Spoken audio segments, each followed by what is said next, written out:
اللہ تبارک و تعالیٰ کے نام سے شروع جو بڑا مہربان اور نہایت رحم کرنے والا ہے۔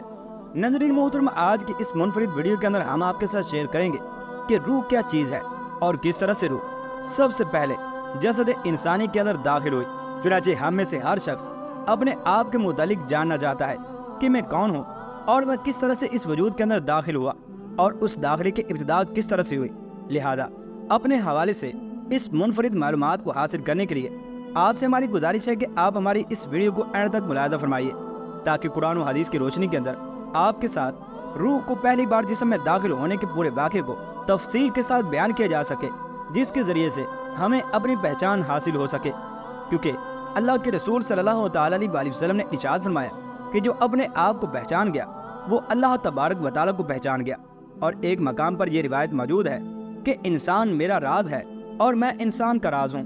چنانچہ حدیث قدسی میں نبی کریم صلی اللہ تعالیٰ علیہ وسلم نے ارشاد فرمایا کہ اللہ تبارک و تعالیٰ فرماتا ہے کہ میں نے حضرت آدم علیہ السلام کی مٹی کو اپنے ہاتھوں سے اچھے طریقے سے گوندھ کر اس کا خمیر تیار کیا تھا، پھر میں نے اس خمیر کو 40 سال تک خمیر کی حالت میں رہنے دیا۔ وہ خمیر 40 سال اسی طرح سے پڑا رہنے کی وجہ سے اتنا خشک ہو گیا کہ وہ ٹھیکری کی طرح بجنے لگا۔ جو کوئی بھی اس خمیر پر ہلکی سی بھی ضرب لگاتا تو اس خمیر سے اس طرح کی آواز آتی تھی جیسے ایک ٹھیکری کو ضرب لگانے سے آواز سنائی دیتی ہے۔ اور اللہ تبارک و تعالیٰ نے ارشاد فرمایا کہ میں نے 40 سالوں میں سے 39 سال اس خمیر پر غم اور 1 سال راحت اور سکون کی بارش برسائی تھی۔ یہی وجہ ہے کہ انسان کا زیادہ وقت غم کو برداشت کرنے میں گزر جاتا ہے، اور 40 سال کے بعد اللہ تبارک و تعالیٰ نے اس خمیر سے حضرت آدم علیہ السلام کے پتلے کو تیار کیا۔ کئی سالوں تک اللہ تبارک و تعالیٰ نے حضرت آدم علیہ السلام کے پتلے میں جان نہیں ڈالی تھی۔ فرشتے زمین پر اترتے اور آسمان پر چڑھتے ہوئے اس پتلے کو دیکھ کر بہت ہی حیران ہوتے تھے، کیونکہ انہوں نے اس سے پہلے کبھی بھی انسان کی شکل نہیں دیکھی تھی۔ ایک دن حضرت آدم علیہ السلام کے پتلے کے پاس سے ابلیس اپنے ساتھیوں کے ساتھ گزر رہا تھا۔ ابلیس نے حضرت آدم علیہ السلام کے پتلے پر ہلکی سی ضرب لگائی تو وہ کھوکھلا تھا۔ اس پتلے سے مٹی کے کھنکنے کی آواز آئی۔ ابلیس اس پتلے میں داخل ہوا اور پیچھے سے باہر آ گیا۔ ابلیس نے اپنے ساتھیوں کو کہا کہ یہ پتلا تو کھوکھلا بنا ہے، یہ اپنی بات پر ثابت قدم نہیں رہ سکے گا۔ جس پر ابلیس نے اپنے دوستوں سے کہا کہ اگر ہم کو اس سے افضل بنایا گیا تو تم سب کیا کرو گے؟ انہوں نے جواب دیا، ہم تو بس وہی کریں گے جو ہمارا رب ہمیں حکم دے گا۔ اس پر ابلیس نے اپنے دل ہی دل میں سوچا کہ اگر اس کو مجھ سے افضل بنایا گیا تو میں اس کو ماننے سے انکار کر دوں گا۔ پھر اللہ تبارک و تعالیٰ نے روح کو حکم دیا کہ اس قالب میں داخل ہو جا اور تمام حصوں میں پھیل جا۔ چنانچہ جب روح قالب کے پاس پہنچی تو جسم کو تنگ و تاریک پایا اور اندر جانے سے رک گئی۔ بعض روایات میں آتا ہے کہ تب حضور اکرم صلی اللہ تعالیٰ علیہ وسلم کے نور مبارک کو اس قالب کے اندر رکھا گیا، جس سے وہ جگمگا اٹھا، یعنی وہ نور آدم علیہ السلام کی پیشانی میں امانت رکھا گیا۔ اب روح آہستہ آہستہ داخل ہونے لگی۔ ابھی سر میں تھی کہ آپ کو چھینک آئی اور زبان میں پہنچی تو آپ نے الحمدللہ پڑھا، اور اللہ تبارک و تعالیٰ نے اس کے جواب میں یرحمک اللہ کہا، اور اللہ تبارک و تعالیٰ نے فرمایا، اے ابو محمد، یہ حضرت آدم علیہ السلام کی کنیت ہے، میں نے تمہیں اپنی حمد کے لیے پیدا کیا۔ جب روح کمر تک پہنچی تو آپ نے اٹھنا چاہا، لیکن آپ گر پڑے کیونکہ روح ابھی نیچے والے حصے میں نہیں پہنچی تھی۔ اللہ تبارک و تعالیٰ نے ارشاد فرمایا کہ انسان جلد باز پیدا کیا گیا۔ پھر روح تمام جسم میں پھیل گئی تو آپ کو حکم ہوا کہ فرشتوں کو سلام کرو۔ آپ نے کہا السلام علیکم، فرشتوں نے جواب دیا وعلیکم السلام۔ اللہ تبارک و تعالیٰ نے فرمایا یہی آپ کے لیے اور آپ کی اولاد کے لیے سلام کا طریقہ ہوگا۔ آپ نے عرض کیا میری اولاد کون سی ہوگی؟ تو آپ کی تمام اولاد کو آپ کے سامنے کر دیا گیا۔ نبی کریم صلی اللہ تعالیٰ علیہ وسلم نے فرمایا کہ بے شک اللہ تبارک و تعالیٰ نے حضرت آدم علیہ السلام کو پیدا فرمایا، پھر ان کی پیٹھ پر اپنا دست قدرت پھیرا اور آپ کی اولاد کو نکال کر ظاہر کیا۔ پھر فرمایا کہ میں نے ان کو جنت کے لیے پیدا کیا اور یہ جنتیوں والے کام کریں گے۔ پھر اللہ تبارک و تعالیٰ نے اپنا دست قدرت آپ علیہ السلام کی پیٹھ پر پھیرا اور آپ کی باقی اولاد کو ظاہر فرمایا، اور اللہ تبارک و تعالیٰ نے ارشاد فرمایا کہ ان لوگوں کو میں نے جہنم کے لیے پیدا کیا ہے، یہ جہنمیوں والے کام کریں گے۔ اور اللہ تبارک و تعالیٰ نے حضرت آدم علیہ السلام کو